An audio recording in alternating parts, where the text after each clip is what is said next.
20 రోజులుగా అటు social media ఇటు ప్రింట్ మీడియాలో వైరల్ అవుతున్న ఇష్యూ ఏదైనా ఉందా అంటే అది సోనం రఘువంశీ రాజా రఘువంశీ మిస్సింగ్ ఇష్యూనే.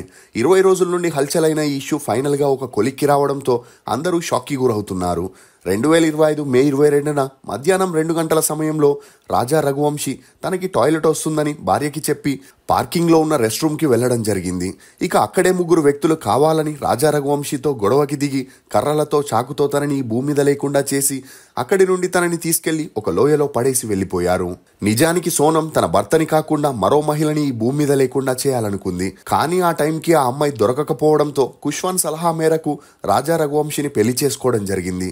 ఇక పెళ్ళయ్యాక కొద్ది రోజులకే రాజా రఘువంశీని భూమి మీద లేకుండా చేస్తే విధవరాలైన సోనం పనివాడైన కుష్వాన్ని పెళ్లి చేసుకొని హ్యాపీగా వారిద్దరూ తమ లైఫ్ని ఎంజాయ్ చేయొచ్చు అనుకున్నారు.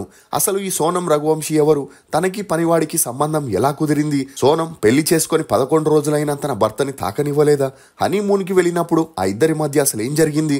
సోనంకి ఇప్పుడు ఉరిశిక్ష విధించబోతున్నారా అనే నమ్మలేని నిజాల్ని ఈ వీడియోలో చెప్పడానికి నేను ప్రయత్నిస్తాను. మీరు మాత్రం ఈ వీడియోని పూర్తిగా చూడండి. ఈ కథ 2023 మధ్యప్రదేశ్లోని ఇందోర్లో మొదలైంది. దేవి సింగ్ రఘువంశీ అనే బిజినెస్ మ్యాన్ ప్లైవుడ్ వ్యాపారం చేస్తూ మంచి గుర్తింపుని పొందాడు.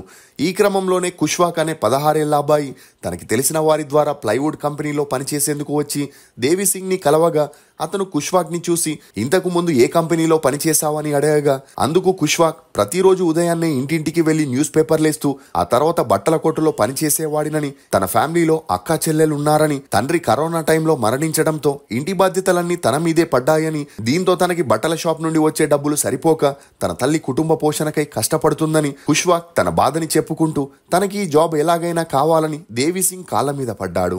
ఇక అతని బాధని అర్థం చేసుకున్న దేవి సింగ్ కుష్వాక్ తో నువ్వింకా ఏమేం పనులు చేస్తావని అడగగా తనకి కంప్యూటర్ ఆపరేటింగ్ బాగా వస్తుందని, ఇంతకు ముందు బట్టల షాప్ లో బిల్లింగ్ పని చేసేవాడినని చెప్పగా దేవి సింగ్ వెంటనే అతనికి బిల్లింగ్ పనుల్ని అప్పగించాడు.